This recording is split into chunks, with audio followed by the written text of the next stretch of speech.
Meus amigos, ontem no último vídeo eu trouxe uma matéria falando de um grupo, de uma organização sem fins lucrativos, uma organização ligada à saúde sem fins lucrativos, chamada Partners in Health, que propõe, que já está propondo, ou melhor, está agindo no sentido de marcar o gado, marcar o povo, ou seja, estão recrutando exércitos de pessoas para investigar a vida íntima dos cidadãos.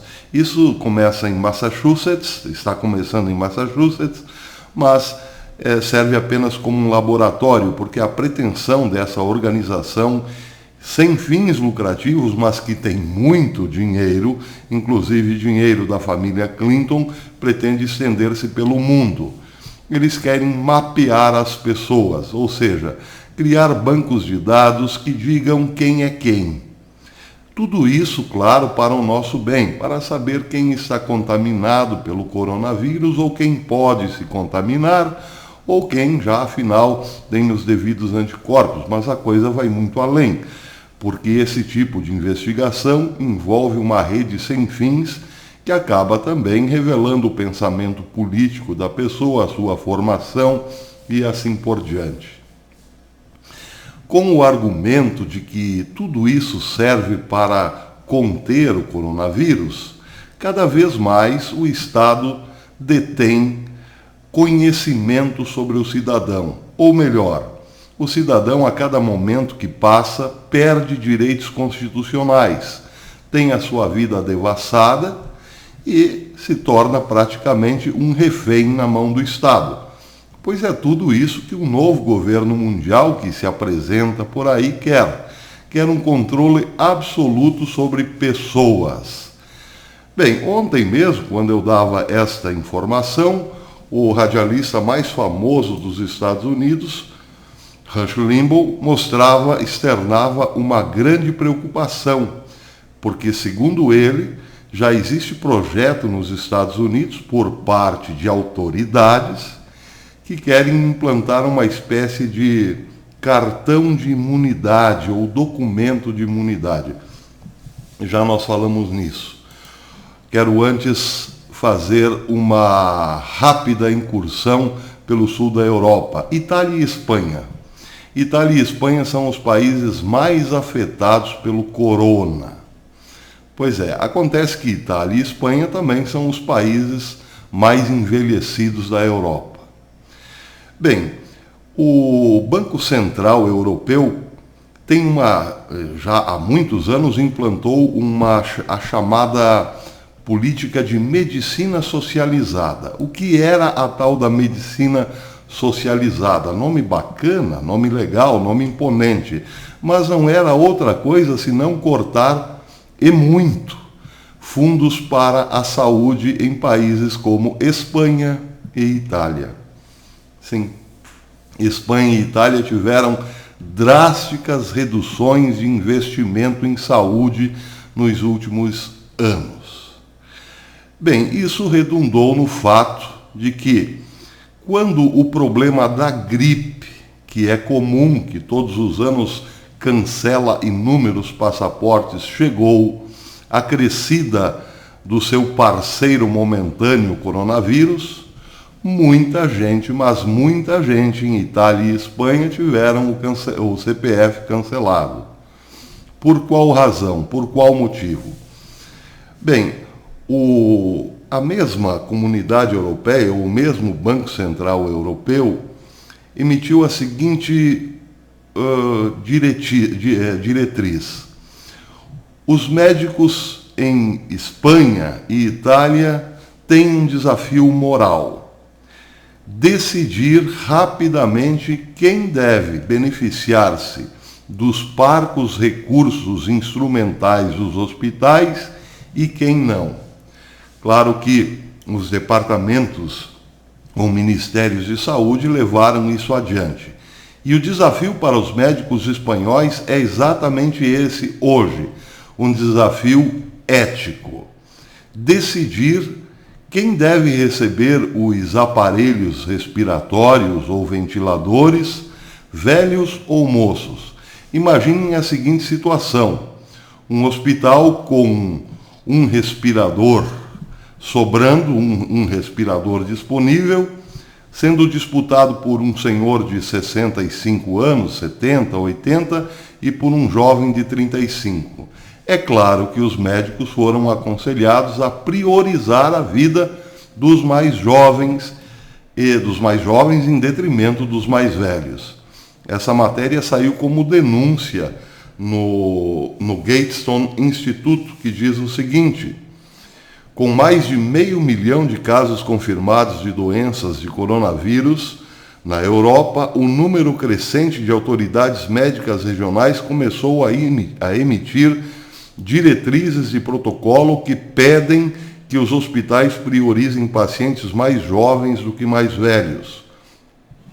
Na Espanha, o governo regional da Catalunha, uma área afetada pelo coronavírus, emitiu um protocolo confidencial que aconselha efetivamente que os idosos atingidos pelo coronavírus morram em casa. Em documentos vazados para vários meios de comunicação espanhóis, o Serviço de Emergência Médica da Catalunha, o SEM, instruiu médicos, enfermeiros e funcionários de ambulâncias a informar as famílias de pacientes idosos que sofriam de coronavírus que, abre aspas, a morte em casa é a melhor opção. O documento afirma que morrer em casa é mais humano, pois evita o sofrimento. Os pacientes podem morrer cercados por suas famílias, algo que não é possível em hospitais superlotados. O protocolo também aconselhou o pessoal médico a evitar referir-se à falta de leitos hospitalares da Catalunha. Bem, aqui já há um trabalho para, digamos, a conscientização das famílias.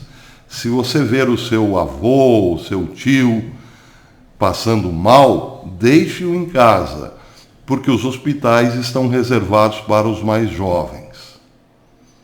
É exatamente isso que você ouviu. Não tente salvar o seu avô. É mais digno para ele morrer em casa porque ele não encontrará leito hospitalar e, se encontrar, não terá o devido cuidado, porque todo esse é destinado aos jovens. Bem, esse é um problema moral que se impõe à medicina, aos médicos, porque considera-se que é melhor para o ponto de vista econômico e da preservação da espécie que um jovem que tem toda a vida pela frente se salve ao invés de um idoso que já cumpriu, digamos assim, a sua missão. Mas a coisa vai um pouco mais longe. A determinação é também para que se opte entre o rico e o pobre, independentemente da idade. Se você tem um aparelho respiratório para 2 pacientes, dê preferência para aquele que tem mais dinheiro, porque ele é mais importante para a economia do que o pobre. As recomendações endossadas pelo Conselho de Associações Médicas da Catalunha afirmavam que pacientes com mais de 80 anos de idade não deveriam ser entubados e receber apenas terapia com máscara de oxigênio. As diretrizes recomendam que pacientes acima dos 80 anos que estejam sufocando recebam tratamento de conforto com morfina para aliviar a sensação de dispneia.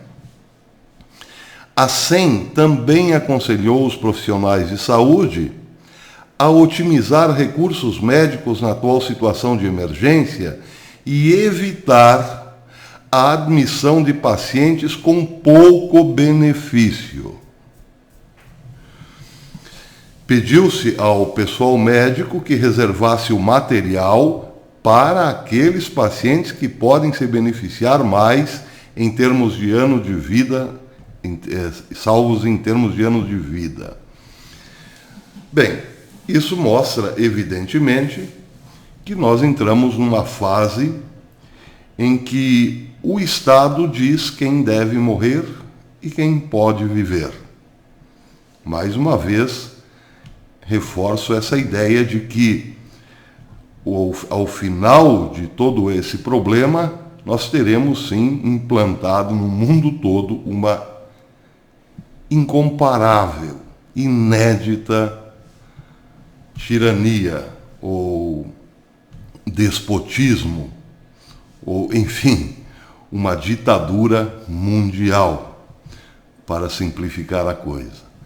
Bem, para terminar, voltamos lá à preocupação de Rush Limbaugh, o radialista mais famoso da América.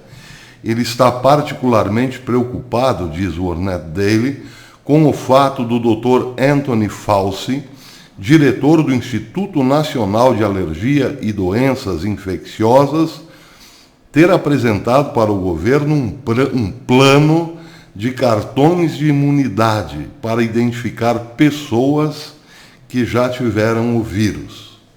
Cartão de imunidade é uma espécie de passaporte que autoriza a pessoa a sair de casa. É isso que você ouviu. O Dr. Anthony Fauci está sugerindo isso, que para que não se pare a economia, algumas pessoas receberão o cartão de imunidade e com esse cartão terão direito a se deslocar na cidade. Ir, por exemplo, da sua residência ao posto de trabalho, depois ao mercado e poder voltar para casa.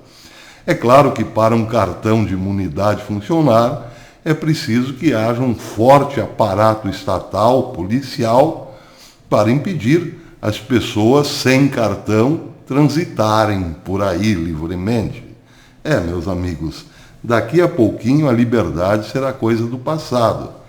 Aquilo que acontecia na Europa, diz Rush Limbaugh, quando uma pessoa tinha que se deslocar para fugir da guerra de um estado para outro, de um país para outro, tinha que passar pelas guaritas apresentando um passaporte com autorização do governo ou autorização dos nazistas. Se não tivesse o tal documento, desaparecia. Isso é histórico. Estamos a poucos minutos dessa história se repetir novamente. Rush Limbaugh continua dizendo, o Ornette Daily continua dizendo, que se cartões, documentos de imunidade são o que libertam, os cartões de imunidade, em vez da Constituição, passarão a ser a garantia de ir e vir do cidadão. Agora, vejam que interessante. Como fazer para ter o cartão de imunidade? Só será entregue para aqueles que foram contaminados e sobreviveram à contaminação. Portanto, diz Rush Limbaugh, o problema também começa aí. Muita gente desejará se contaminar. Para obter um cartão de imunidade é preciso ser infectado e se recuperar. Mas, além dos perigos às pessoas que tentam se infectar, a própria ideia que teremos nos postos de controle dos Estados Unidos da América, onde você deve produzir seus documentos, só essa ideia já basta para dizer o estado ditatorial, ou melhor, o mundo ditatorial em que entraremos. Todos nós vimos isso na Segunda Guerra Mundial, diz Rush Limbaugh. Pois é, meus amigos, para quem pensa que tudo voltará ao normal daqui a pouco, sinto informar, mas a notícia é pessimista. Nada mais voltará ao normal, porque, como disse ontem, assim que o coroa se tornar contornável, surgirá outro. Podem ter certeza. Só Deus na causa.